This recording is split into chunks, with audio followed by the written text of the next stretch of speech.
She's looking at you, not at the soldier, not at the other mothers running behind her, at you. And she has a baby in her arms who, if he cries right now, will die. That is the situation Leon Cognit created in 1824. And it is the situation you find yourself in the moment you look at this painting. You are not the audience. You are a variable inside the scene. And the question Cognit left unanswered for 200 years is exactly this: what are you going to do?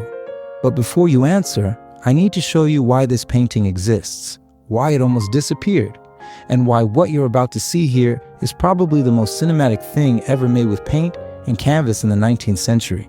Most people know the story. Herod, king of Judea, is told by the wise men from the east that a boy has been born who will be king. He asks the wise men to return and tell him where the child is. The wise men see through the plan and disappear.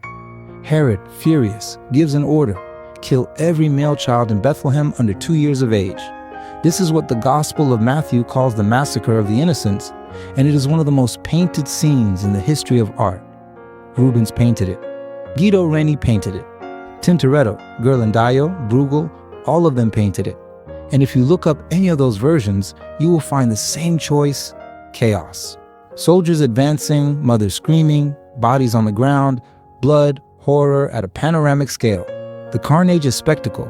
It is a valid choice. It is also a choice that, in a way, distances you. When so much is happening at once, you become the audience. You watch. Cognit made the opposite choice. He took the entire massacre, with all its horror, and pushed it to the background, out of focus, almost out of frame. Back there, you can make out a woman descending the stairs carrying 2 children with a soldier behind her. You can glimpse the panic, but the entire painting, the entire attention of the artist is concentrated on a single figure, a woman sitting on the ground, pressed against a wall of ruins, with a baby in her lap and one hand covering the child's mouth. Her feet are bare. That matters. It is not a decorative detail. Bare feet in this period signal vulnerability, flight, the absence of protection. She left without time to put anything on. She is in a corner between crumbling walls, the kind of place someone goes when every other option has already run out. And she's looking directly at you. Now stop everything for a moment and really think about that. The artist had a choice. He could have painted her gaze turned to the side or upward or closed. He chose to have her eyes find yours. And that choice changes everything, because now you cannot simply be a spectator.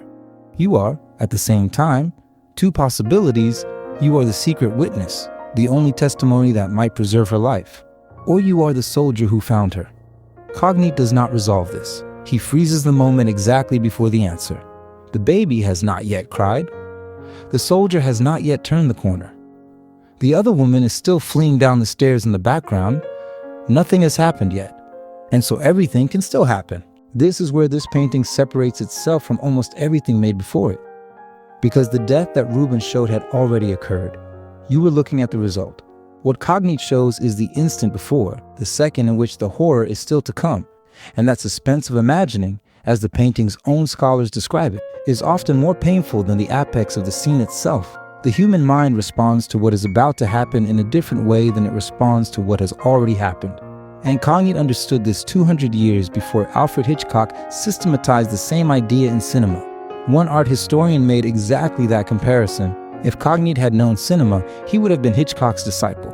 And when you look at the painting knowing that, you begin to see the structure, the static, silent foreground, the moving, chaotic background, the tension between the 2 planes creating a pressure that cannot dissolve because the painting gives you no resolution. You are trapped in the moment, forever. There is one more thing about that gaze I need to tell you, and it is the detail that stays with me most. The baby is also looking at you, and the baby's look is one of resignation. Too innocent to understand what is happening, but too old, somehow, in the sense of already carrying the weight of what is to come. It is what scholars describe as an impossible melancholy in the gaze of an infant. And when you hold the 2 looks together, the mother's and the child's, you receive the complete question Cognit is asking. Faced with a situation like this, where you are the only person capable of changing the outcome, what would you do? Now I want to tell you who the man was who created this. Leon Cognit was born in 1794 and died in 1880.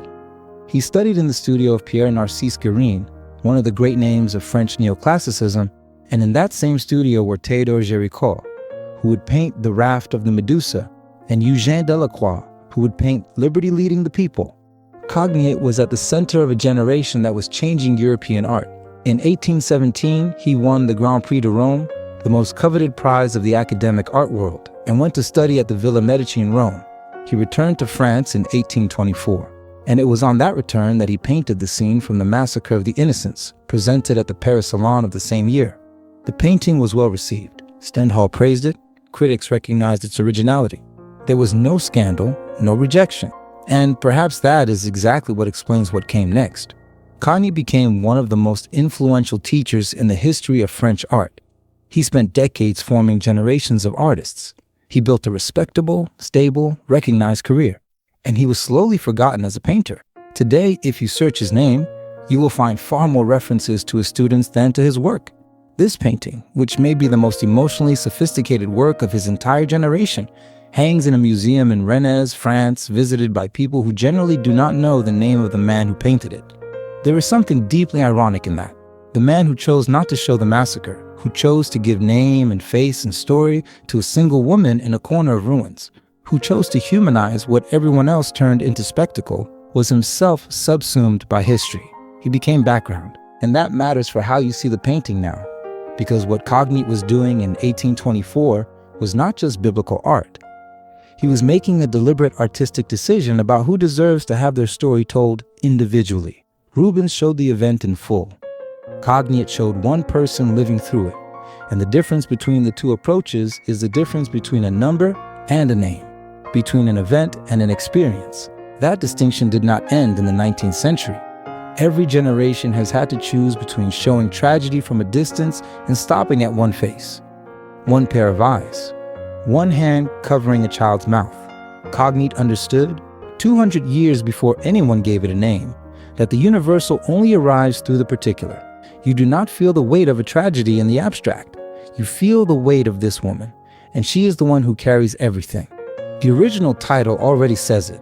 It is not a sweeping depiction of an entire city. It is a scene, a fragment, one person inside an event that could have erased any individual within it. Cognit chose the scale of one life over the scale of many, and that is why the painting still reaches you. So we return to where we began. She is looking at you. The baby might cry, and the moment has been frozen for 200 years, waiting for your answer. The painting is at the Musée des Beaux-Arts in Rennes, France. If you go there and stand in front of it, you will find that you cannot decide whether to breathe deeply or hold your breath. That feeling is the painting working exactly as it was designed to. And now you know why.